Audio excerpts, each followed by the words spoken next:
the president of the board of directors. It's a great honor to be here today and serve as the board president. I want to thank you because there could be so many other things you could be doing right now. You could be playing pickleball, you could be, oh, there's laughter. But it just shows your commitment to Cameron House, wanting to be here today. I think that there's really, not decades, maybe centuries of Cameron House experiences in this room. And so there's really a very deep love and care for Cameron House here. And I know Cameron House has had such an influence on my life, and apparently all of yours also. So today we have a great panel here, and we're going to be talking about our strategic plan and also the role of faith in Cameron House. And I want to read something to you from my friend in the back there, Carol Chin Morales. She and I had coffee last June, and she gave me this paper, and she said, this question about faith at Cameron House has been around for a long time. And this is when she was on the board, she wrote these notes up, and that was probably 10 to 15 years ago. So I'm just going to read this quickly. So this is Carol speaking. For me, as a developing Christian, growing up in the Cameron House family and having the perspective of longevity, that is, having a personal view of how the ministry and personnel has evolved over time, I would contend that our DNA is still with us. Though the ways we express it and the issues we address have evolved. It seems that we must work diligently to see the issues clearly and to take a fresh look at the role of faith at Cameron House. This was 10 to 15 years ago, and here we are today. So, we're going to be revisiting history a bit today, and some of the information that I learned while we were preparing for this was brand new to me, even though I've been involved in Cameron House since I was in the second grade. So, some of this was new to me. It may not be new to all of you, or maybe, perhaps, you might have forgotten some of it. And for others of you, it may all be new. So I just ask you to come today with an open heart and an open mind to listen to all of this information. And I hope you find it very interesting, because I have just in preparation for today. So I'm going to hand it over to Pastor Don first, who is going to talk about today's intention.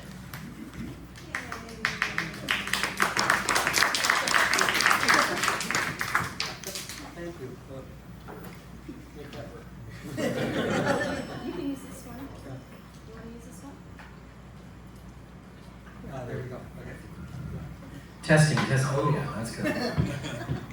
Hello everybody. My name is Reverend Donald P. Hammond. For those of you who don't know me, my official title is the designated co-pastor for the English worshiping community of the Presbyterian Church in Chinatown. And I have been serving PCC we're coming up on the 6-year mark, or we've slightly passed the 6-year mark. And when I came in 2019, and about a month after I arrived in June of 2019 was when Cameron House named the new executive director at the time, Mike Lee, who had started at that time. So I've already been here through one whole cycle of executive director and then interim with Truan. And I am here today in my capacity as the pastor of the church.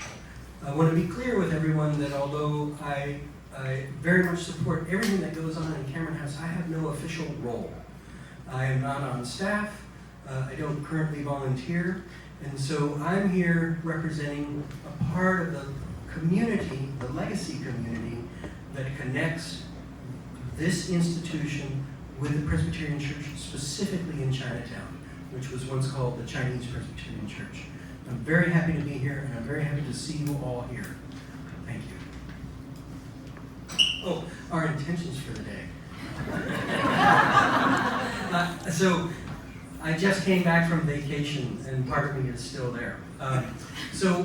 One of the things that we are hopeful for today, and I'll certainly say for me, hopeful today, is by this gathering and by this panel, we, from the PCC side and those from the Cameron House side, we're talking specifically and acknowledging a long history. It's a long history, it's a complex history. Like long histories always do, it has ups and downs. It has periods of tight cooperation, and sometimes it has periods of loose affiliation. And what we're trying to do today is coming together in a spirit of openness. We're trying to rebuild and reconnect communication that certainly even over my 6 years, communication between the institutions kind of went to a low point. Not low as in bad, but low as in intensity. And so one of my hopes for today, and I think for all of us, is to help to reconnect the two institutions publicly, but carefully and with specific intention. And I've been cut off. No, I haven't. Okay. So this today is to talk about some history. There'll be opportunities to talk about some plans for the immediate future. And there'll be opportunities for you as part of the extended community that's been involved here to share ideas, to ask questions, and to help us as we collectively look for a new path, knowing where we came from, but not exactly knowing specifically where we're going yet. So that, I think, is how I want to set it from my standpoint. And for those of you who don't know the Presbyterian system or my church specifically, I do not speak for my church. I am a voice in my church. I often have the microphone like this, and I can be mistaken as all of the thoughts and hopes and dreams of my community.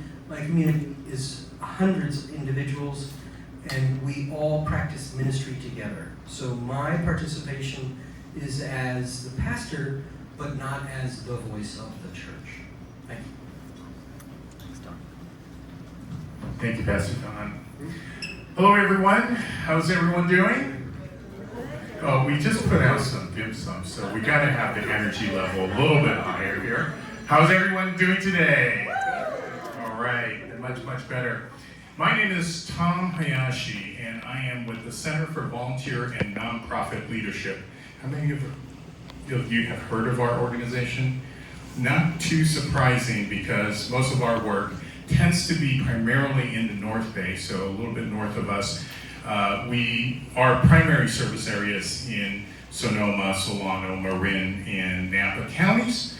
But basically, we're a nonprofit organization in our own right, but our mission is to make other nonprofit organizations' missions successful. And so, a little bit of a background of our organization and how I have been working with the board of the Cameron House about maybe almost a year and a half, 2 years ago. It's really, I'm losing track of time. Seems like I'm part of the family already. But we've done some training with the board about that time. And then they said, well, we're about to restart our strategic planning process. Could you come and help us? And I couldn't wait to accept that invitation. And so we have begun the strategic planning process for the next 3 to 5 years. I would say about 2-3 months ago. And during that time, the board and the staff have been busily looking at different organizational information and also listening to the community. We've conducted surveys and focus groups, and we still are doing a little bit more data collection just so that we could understand where folks are coming from and to have folks provide some input on what they feel are the priorities for this 150-year-old plus organization now, which you all are a part of. And so this community meeting is part of the strategic planning process, and the board coming out of the retreat is really wanting to make sure that they're circling around the community, those of you who have been part of this network and family for many, many years. So thank you very much for joining us today. I also want to take this opportunity to make sure that everyone is introduced on this panel to start out with. So we just heard from Reverend Don, and Scott Liane is our Fearless Leader CEO. And also Reverend Harry Chuck is here, who's been a longtime executive director of Cameron House, as you all know. And then we also have Reverend Laura from the Presbytery. And you just heard from Liane, who also is another fearless leader on the board side as the board chair.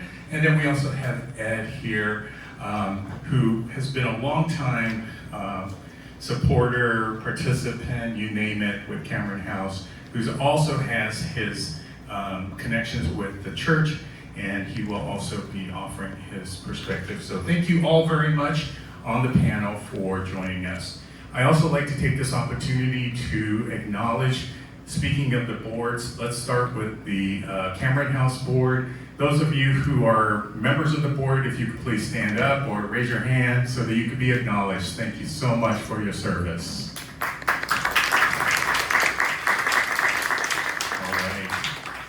And speaking of hard work, this type of program could not be possible without the dedicated support of the hardworking staff at Cameron House. So if you're on staff, please raise your hand. Some of you are already standing up.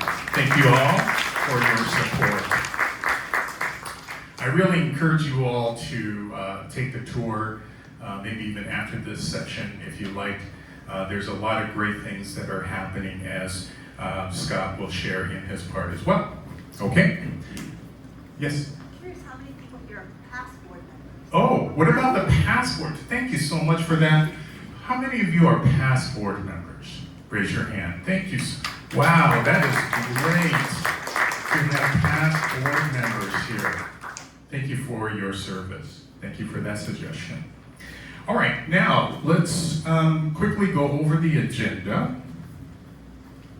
Okay, and so just wanted to just flash this in terms of what our process for today. I'm not going to go into all the details, but we just want to make sure that before we kick off any conversations immediately after this slide, I'm going to go over some group norms or ground rules, just so that everyone understands sort of how we're going to be having a respectful and positive conversation today. We also will be hearing from the panelists from their various perspectives, past, present, and their future vision for Cameron House. And then we wanted to give you all an opportunity to work in community, have some conversations about what you really are excited about in terms of Cameron House's future, right? And how you might be engaged in its programming and various volunteer opportunities and those kinds of things. So we are going to have a breakout group, and there will be designated areas where we're going to give you all an opportunity to have smaller conversations outside of this main room, okay?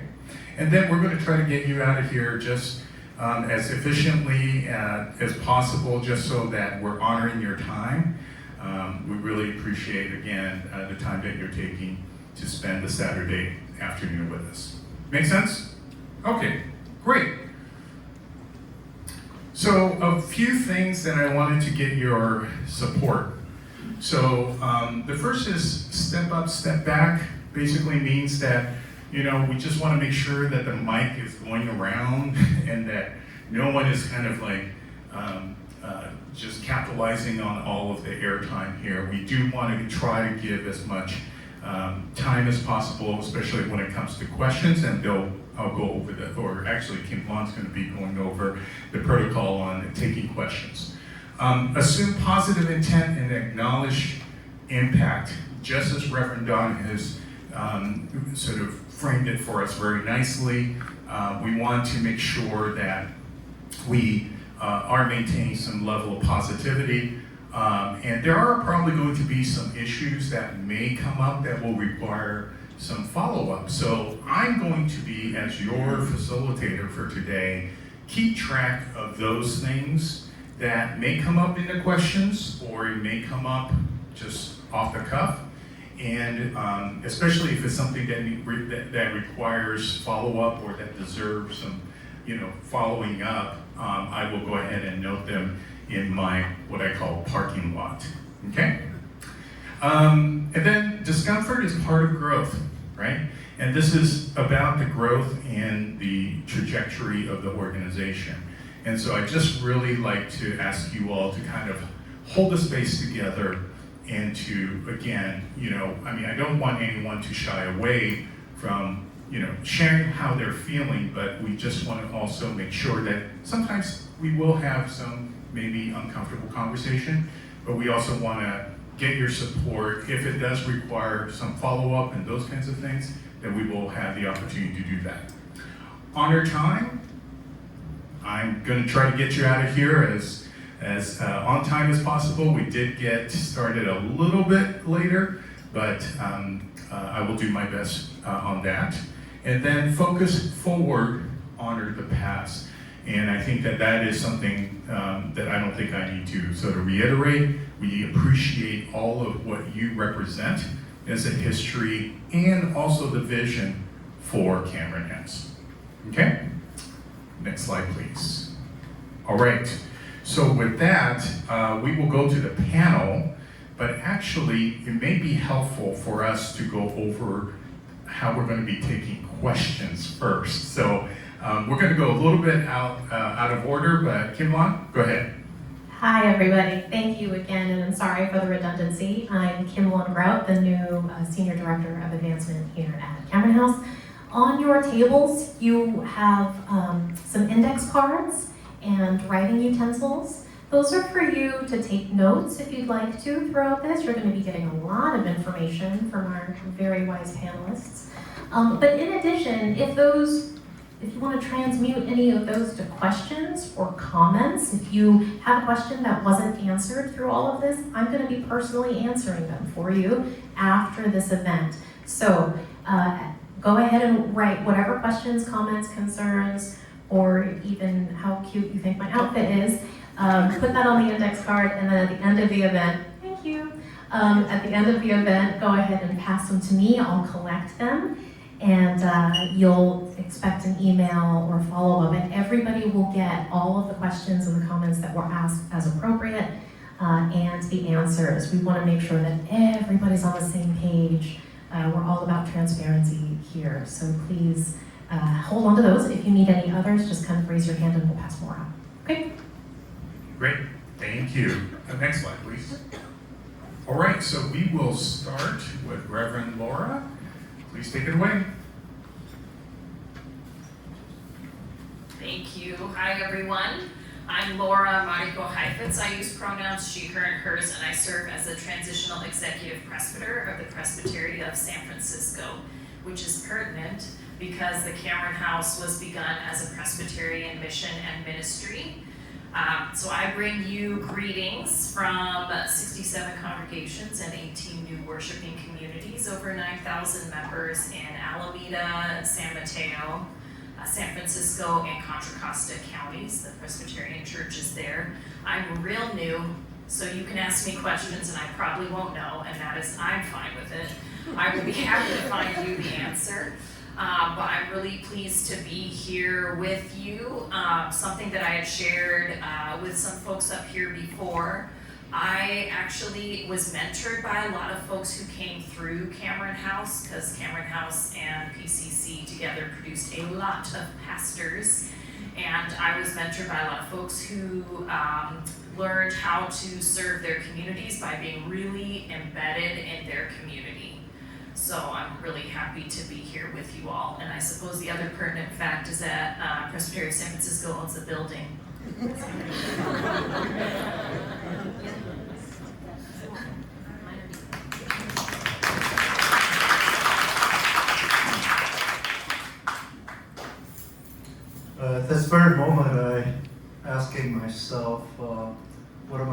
up here, looking out over the audience.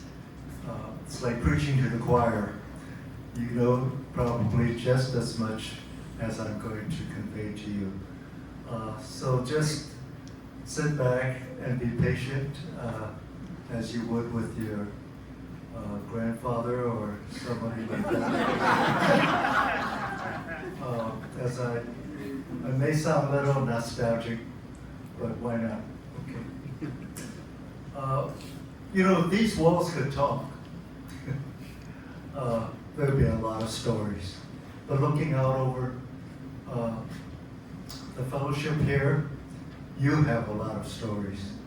Stories about your experiences here at Cameron House, growing up in Chinatown, learning things for the first time that you never knew before.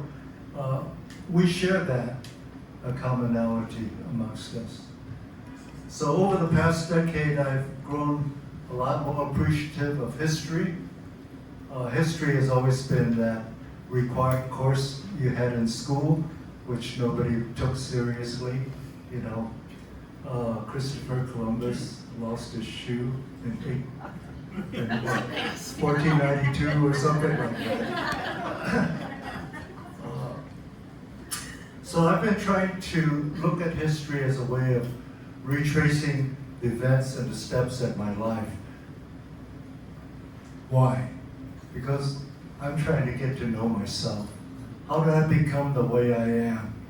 What were the influences and the influencers in my life? So, what do we know about this place? Well, it's been called a church-related or faith-related community center, a rescue mission, a youth hangout, but most endearing was the designation, the home. People call it the home. My grandmother, who was a rescued slave by Miss Cameron, called it a home. And when I was a child, my mother told me about that fateful day in San Francisco, in its history, on April 18, 1906. At 5:30 a.m. in the morning, what happened? We had an earthquake, a big one. Do we have a slide?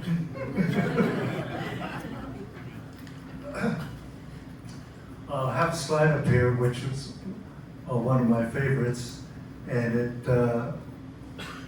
and many of you are familiar with it because it's a classic Arthur Genthy photo showing people sitting on chairs watching the city go down in smoke.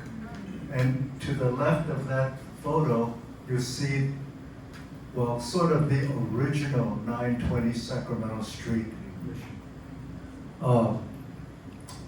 And actually that building held up very well. And I think Donaldina thought, well, we'll go back after this is all over, we'll sweep the place out and we'll pick up where we left off. When Donaldina came back to get into the building, she was confronted by soldiers with bayonets. Said, you're not welcome in there. It's too dangerous. She said, I have to get our files out of there. There's a lot of confidential stuff. And if you're gonna stab me, go ahead and stab me. Well, she was a petite lady, but tough, and she made her point and was able to rescue the files that were so important. So when my mother talked about this earthquake, it was very graphic. I mean, I could almost see it. And my mom was 6 years old, and they were out in the street they were seeking a way of getting to a safe place. And as they were going down the street, they bumped into Donaldina Cameron. And she already had about 50 women and their children with her. And my mom said very clearly to me, said, she pointed to her and said, and bring this one along too.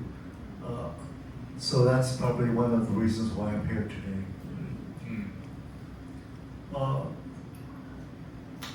There was a tremendous network, and I guess there always has been, of Presbyterian churches around the city. And so, in order to get away from all the devastation here, and they started going up the hill. And they kept walking until they came to Venice Avenue. And what church is that? That on Venice Avenue? Old First. What's the name of the church today?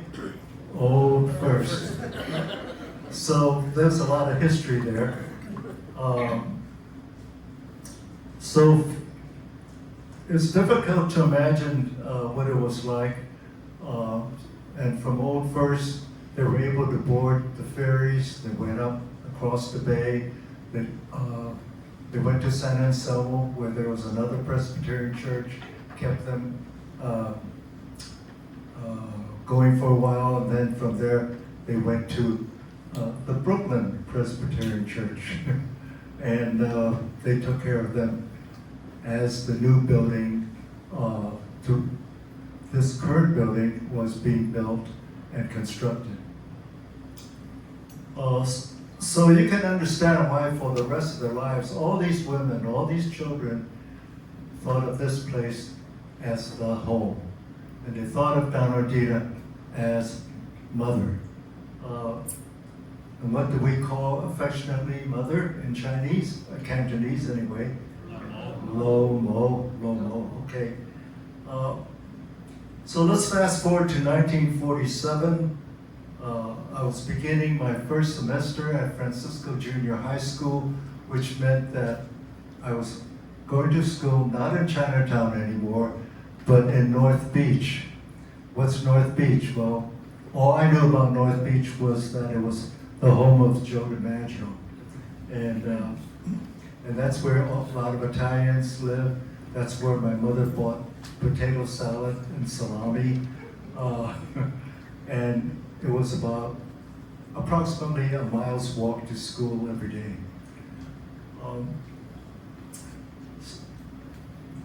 When I was at school one day, some of my classmates came up to me and said, "Hey, we're starting a boys club in Chinatown. You want to join? It's up there on that hill. It's that old brick building about a block up above the playground." And I said, "Well, I'll come by and I'll check it out." And when I came by and I stood there in front of that old oak door, you know that old oak door, if you look closely, has been reversed.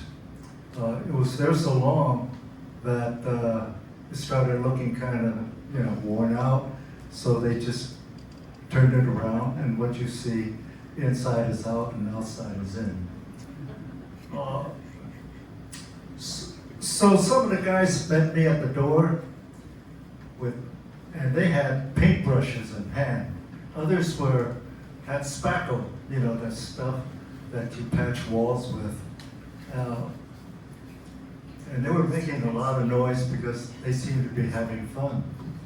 I said, "What are you guys doing?" They said, "Well, we're working. We're fixing the place up so that we can have our club meetings here." And I said, "How much do you get paid?" That's the last thing you ask around Cameron House. Nobody gets paid. Right? So they said, "But after we do all this work, we're going to go out in the yard and we're going to play volleyball." Well, that sounded pretty good. And that was it. They were paid.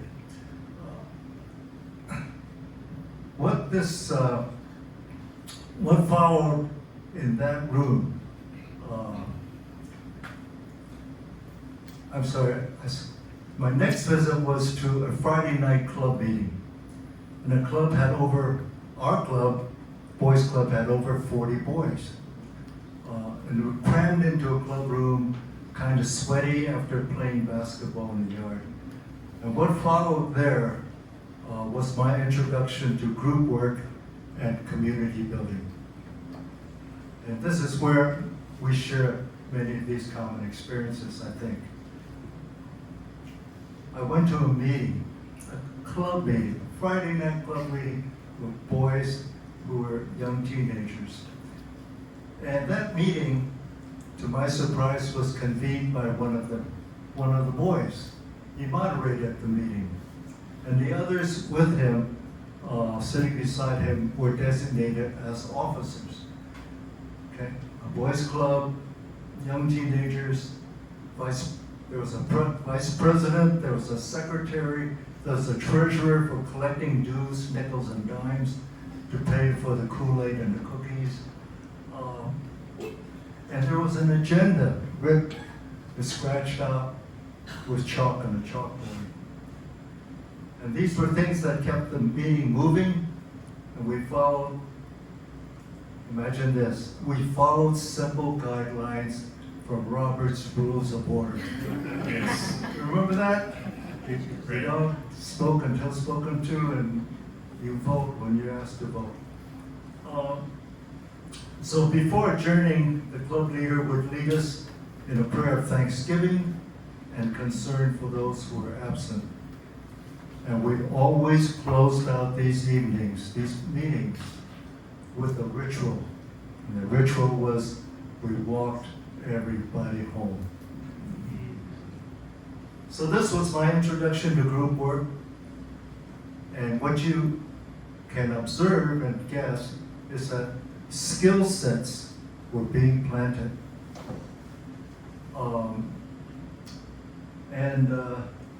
There's orderly decision-making processes. These were practiced, and I was sold. I was hooked. 1947, that's a long time ago. So these skills were refined over time. We learned how to listen to others.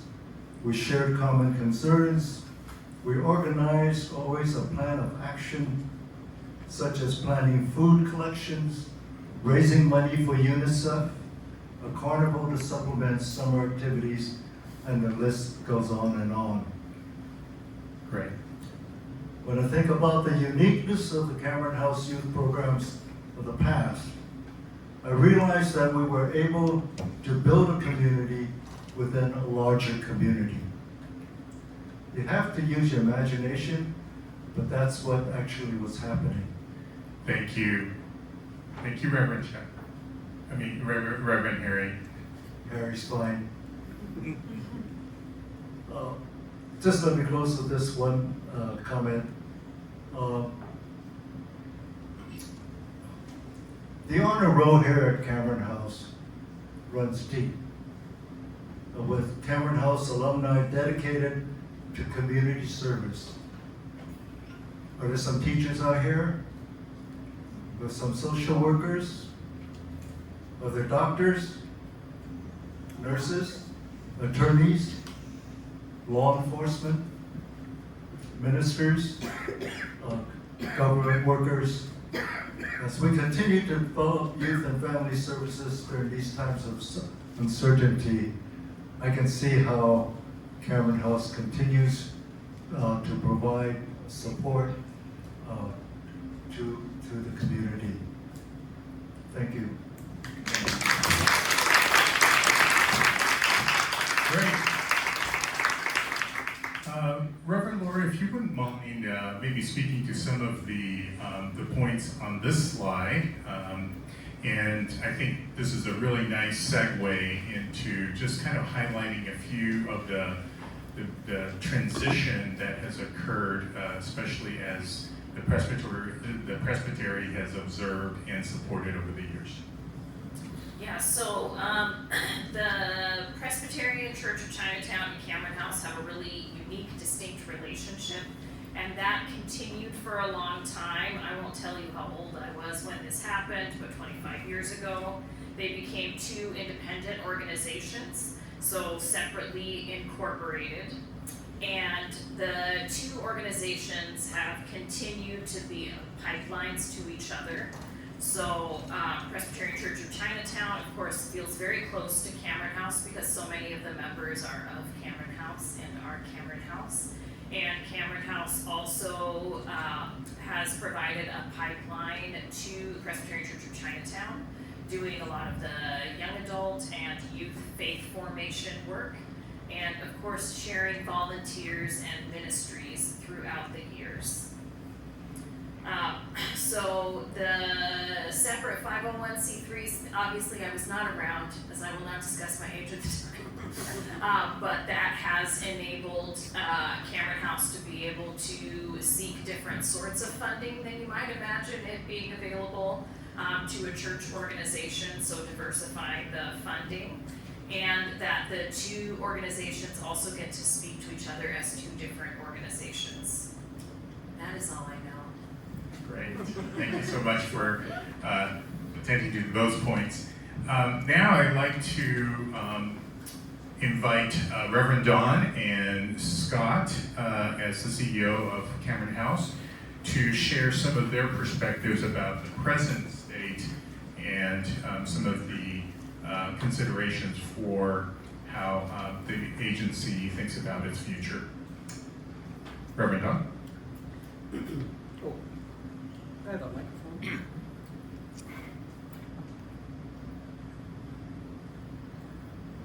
Thank you. So we really want to get into this, but we also have to just take a moment and we have to think about what's going on outside of San Francisco these days, what's going on outside in our country. We have to really seriously think about our country is in a time of startling, uncomfortable, and potentially very unsafe transition. I bring that up now because in preparation for today, you can't see Harry's books here, but on the top he has Ventures in Mission by Lorna Logan. And in the introduction of that book, she reminds the readers about when the Chinese were first here in San Francisco, it was not safe. And we're back in a time where people's safety is really potentially in question.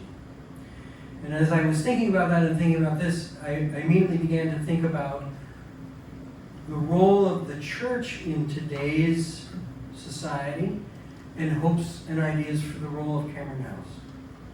And so a church's purpose, first and foremost, is to worship God. And in particular, the Presbyterian Church of the United States of America, or PCUSA, we are a Trinitarian church where we worship Jesus Christ, who is part of the Trinity of the Father, the Son, and the Holy Spirit. I can say that I'm wearing the collar. I went the extra step to wear the cross. That's the church's work.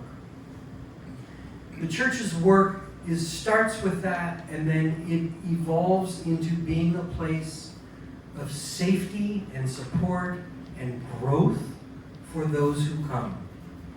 And it is meant to be a place where people come and establish relationship and community. And as we then do that, we begin to respond to a call on our lives to serve God. And we are very mindful of the call that is, we are called by God to love and serve God and love and serve our neighbor. And so from the church's standpoint, we are the Presbyterian Church in Chinatown. We are here for our members, but we are here for Chinatown.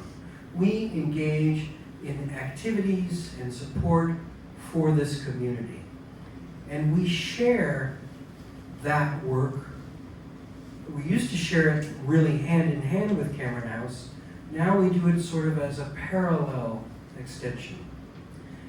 But we have that purpose in common, to be a place of refuge and safety for those who need it, to be a place where people learn and grow, where they establish lifelong relationships and community, and where hopefully they are empowered to go back into their community and be forces for positiveness and for change.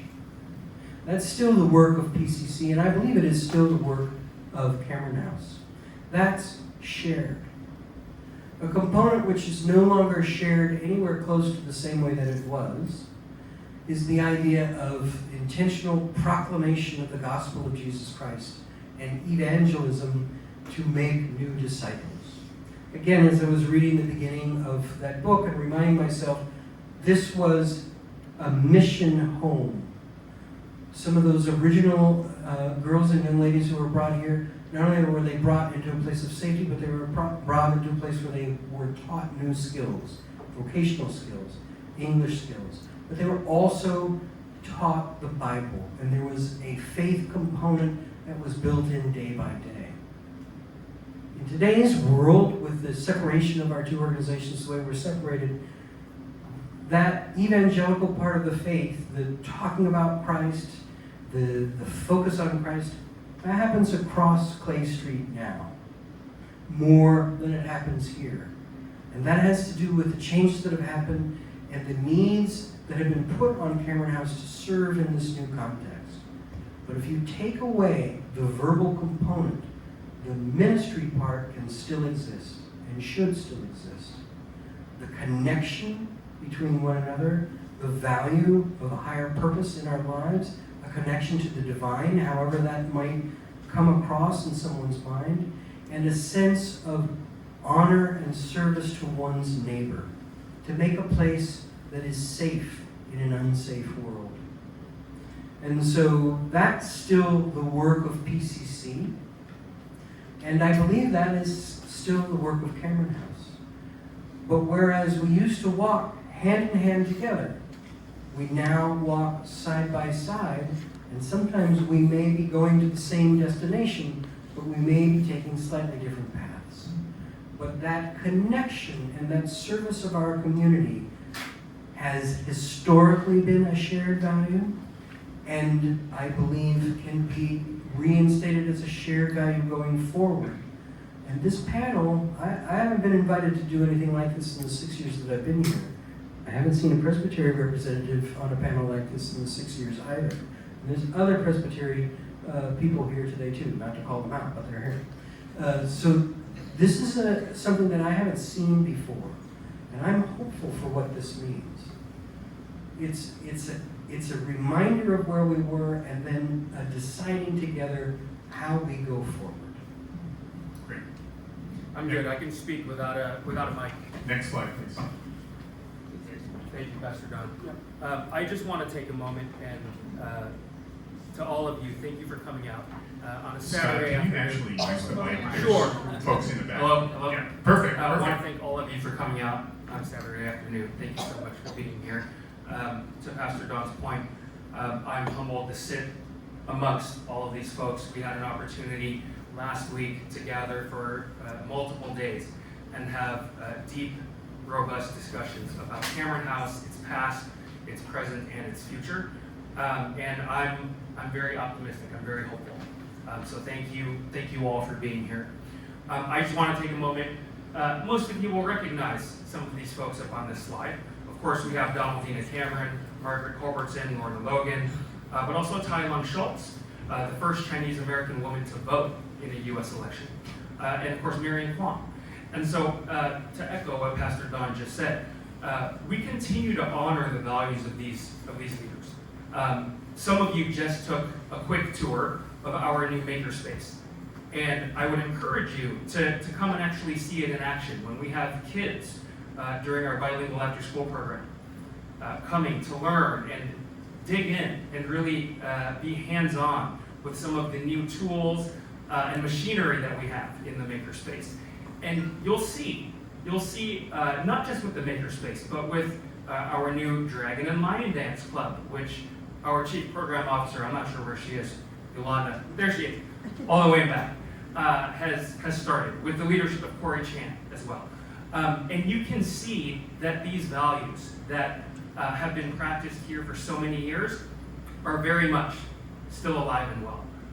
So if you have not seen it in action, I very much encourage you to come and check it out. Great. Thank you so much. Next is, I think we're going to be hearing from Elder Ed Chin. So your part. Hi.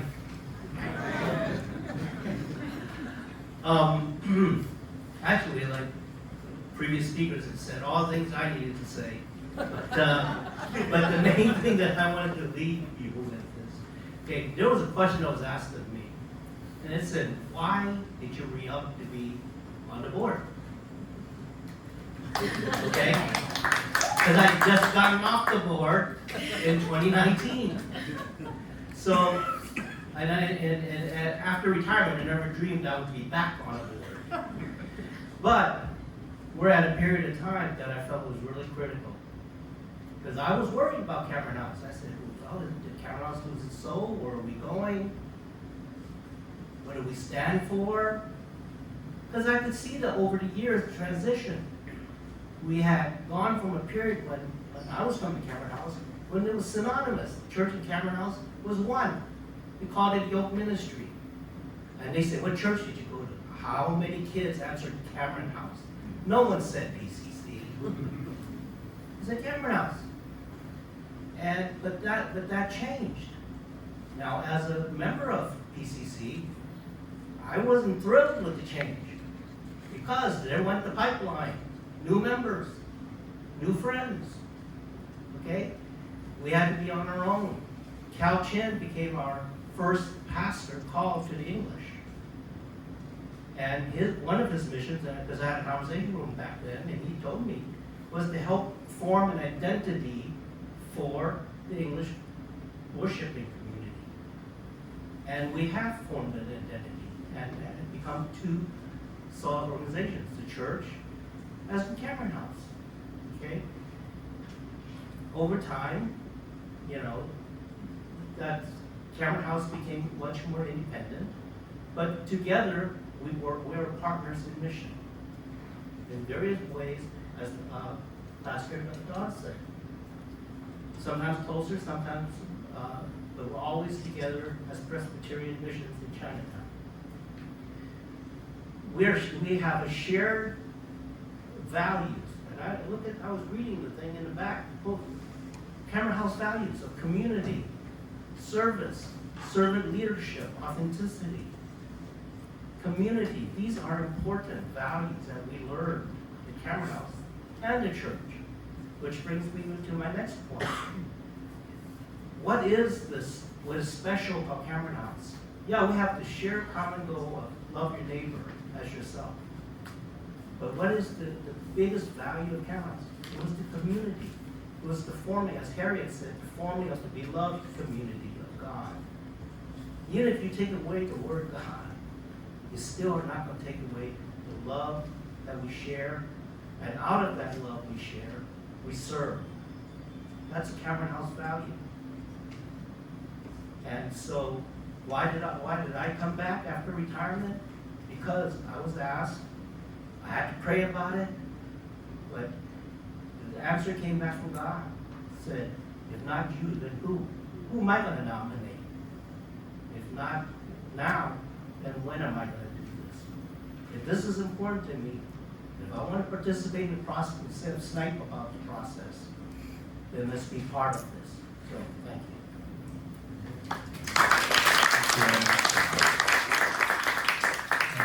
Next slide, please.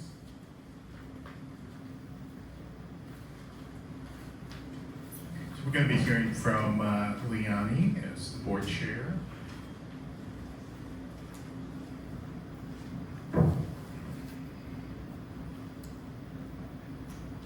So Cameron House, here and now, what's happening today. So as you know, Cameron House is a nonprofit with no religious content in its programs. And this allows us to welcome and serve individuals from all backgrounds. And with all of those different backgrounds, we serve with equity and respect, practicing what we call Big Tent inclusion. And it's very much the spirit that Donaldina Cameron and her leadership that filled an important and critical need in the city. And so programming goes on here during the week with children with adults and seniors, immigrants, and service is Cameron House. Cameron House is service. I'm going to hand this over to Scott. Thank you, Liane. I think I just want to take a moment. I think this past week, especially, I'm sure you all have been watching the news. The country, I think, is at a tough point.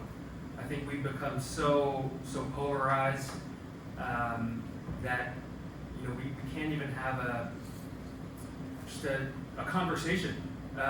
Two people who may disagree can't even have a conversation, and kind of the default, unfortunately, has become, in many cases, violence, right? And I think that now more than ever, Cameron House, PCC, the Presbytery, and other AAPI organizations here in Chinatown, but also across San Francisco, need to come together and really support the communities that need it most. And again, it's difficult times. I'm sure you all know what's happening with the city budget and the budget cuts. Cameron House was unfortunately cut from multiple programs, but we found a way to make it work. And so I really want to leave you all with one quote that hit home for me, which was something Lorna Logan spoke of, which was, programs may change, but the community remains. And I think in times like these, we really need to lean on each other for support and come together to make sure that we can protect the communities that we serve. We just a couple of months ago, we partnered with Chinese for Affirmative Action. We had them come in, and they did an entire training, 1-hour training on what would happen if ICE came knocking on our doors. Those are the times that we live in, but we want to make sure that we're prepared and we're ready to respond if something like that were to ever happen here. And so I'm grateful to be up here and sharing the stage with everybody here today, and for all of you for coming, because I know how much you care about this place, this home, and over the many years it has evolved, it has changed. But one thing that will not change is this, the community. So thank you. Thank you so much. Just as to close out this wonderful panel of folks who are here to share some of the things that we're just maybe all kind of collectively and individually reminiscing about. But this is really a future-oriented, also, it's a conversation that's also future-oriented. And I'm just curious with the folks who are here at the panel, what are you most proud of based on your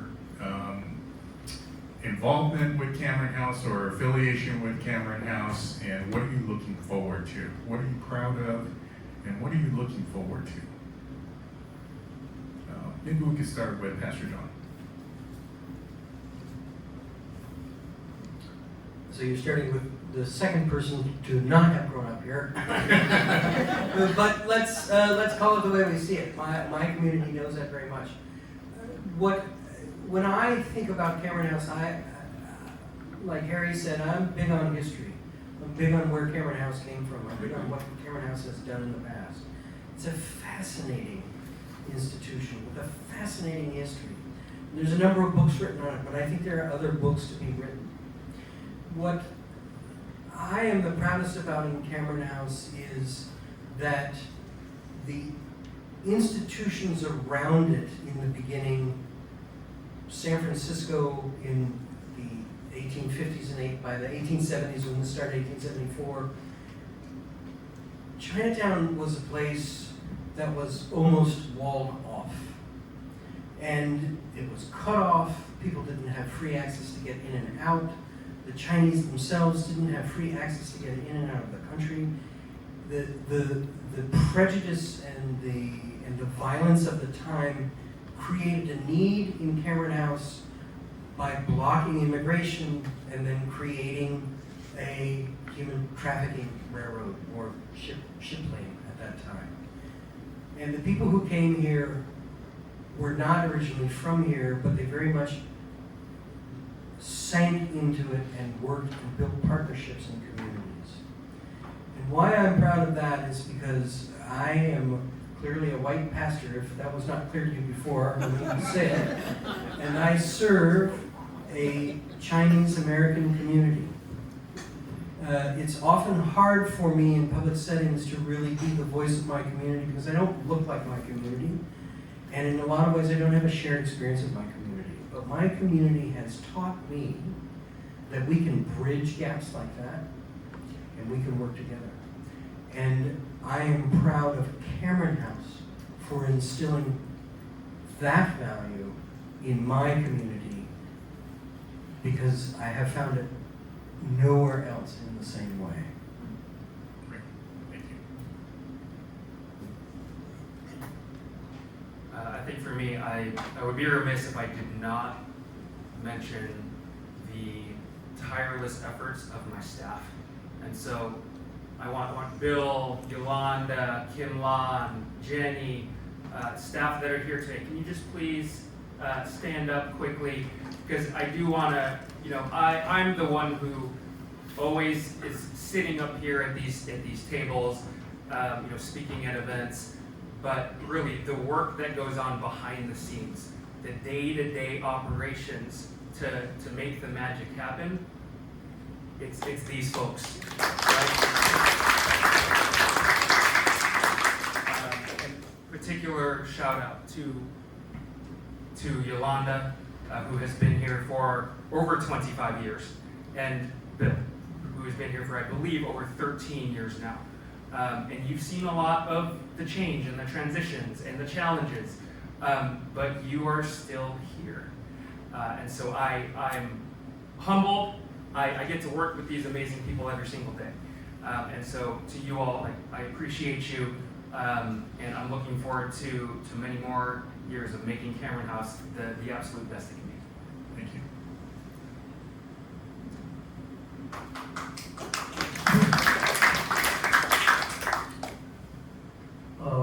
I don't think I could have gone through a lot of things that I had to deal with were it not for the powerful messages that and reminders from my life in the faith community. Forgiveness is very powerful, and I think we all know that, and we all appreciate it. And because of that, even with mistakes and all the things that didn't go well, we never lost the trust of the community. So there has to be a higher power. There has to be more than just us at work. And I hope that the staff of both the Cameron House and the church will continue to work together and foster these values that we share. Great. I feel like I can spot a Cameron House alum like a mile away. And usually I mean it as a compliment. Because I feel like Cameron House has produced a lot of people who are unafraid and remain committed to their communities, whatever that community happens to be by the time I get to meet them. And so that's what I hope for Cameron House's future, to continue to produce fearless, community-embedded leaders.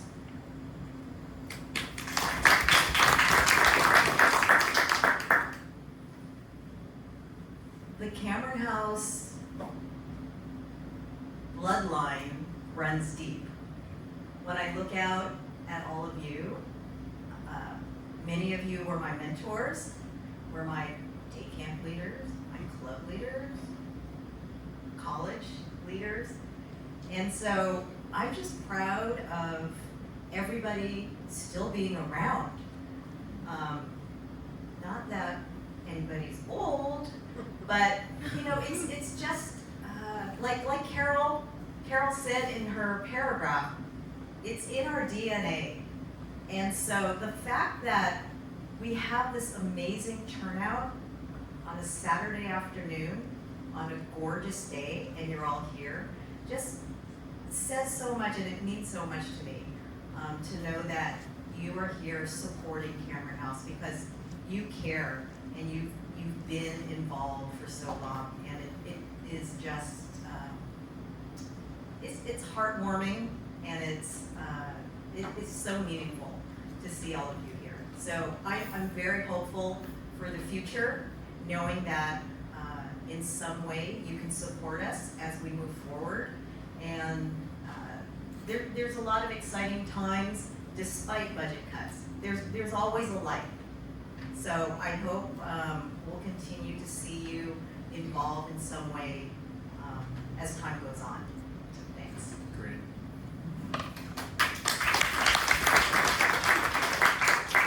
What I'm most proud of, it is this beloved community of people, not just at PCC, that's one sub-community, but the broader community of Cameron House. People that have gone through the doors, people that support Cameron House, people that have been served by Cameron House. We make so many friends, we grew up here, we learned so many things. What else am I proud of at Cameron House? I'm proud of the women leaders, because it's very special, because Chinese culture emphasizes the boys. And this place was started by women, and women of strong leadership and faith and service. And as a young man coming in here, I was always impressed with the women leaders who served and who gave me example and nurture. And I appreciate them. What am I hopeful for? I'm hopeful that as we go into the future, knowing what we know, that Cameron House gets funding from federal, state, and local government, which affects the way it won't proselytize, well, but neither does PCC proselytize. We evangelize in a different way. We serve, and through service, we hope that you will be introduced to Christ and come and join us. But what else am I hopeful for? I'm hopeful for your participation and your continued care and support of Cameron House. Thank you. If you don't have a copy of Lorna's book, I have copies here for you to take home. Okay, this is a classic as far as I'm concerned. The first 100 years of Cameron House, or the mission. All right, thank you so much, everyone. So one more time, one more applause for our wonderful panelists and wonderful leaders who we are so fortunate to be able to work with. Now, we are at the time where we would like to ask you all to have some conversations amongst yourselves. Given the time limitations that we currently have, I'm going to suggest that folks actually break out into 3 or maybe even 4 small groups, maybe one at each corner of the room, not break out into the various rooms, because then we'll have to kind of herd people back and that sort of thing. And instead of asking you to focus on a number of these questions, if I may ask you to just focus on what is your vision for future collaboration among the Presbytery of San Francisco, PCC, Cameron House, and also maybe in that frame, think about some ideas that you would like for the leadership of Cameron House to think about to achieve these priorities. Okay? Okay, so thank you for that. It's a little different than we planned, but it's okay. That'll work. So we're going to focus on Number 2. Yeah, so board members, little change of plans. Yeah. We're going to focus on question 2. Everybody's going to do question 2. Correct. All right, so that makes it very simple. And we have 3 groups actually, because we have 3 note takers. Yeah. So let's do. I can support the 4th group. You can do the 4th? Yeah. Okay, great. So we have one group back there, one group over here. If you could just move your chairs, and then group here. So in the corners of the room, self-select. because everybody's gonna do the same question. Yep. And you could even just stand around the corner. You don't even have to necessarily move the chairs if that's a little too much of a logistical issue. So maybe you could just crowd around there. And then also, we'll have about 10 minutes for this conversation, okay? And then we'll bring everybody back and we'll do a little bit of a share out for about 5 minutes, and then we'll wrap up in today's session. And are we gonna have a tour after this as well? Is that an hour? Okay, all right. Okay, so if folks could just kind of go to each corners, and I will go ahead and staff this corner, so all the other board members, if you could take a corner, that would be great. Thank you.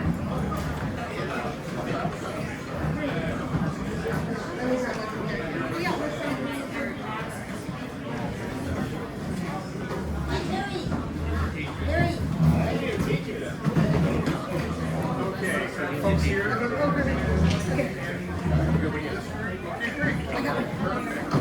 Okay, perfect. Okay, perfect.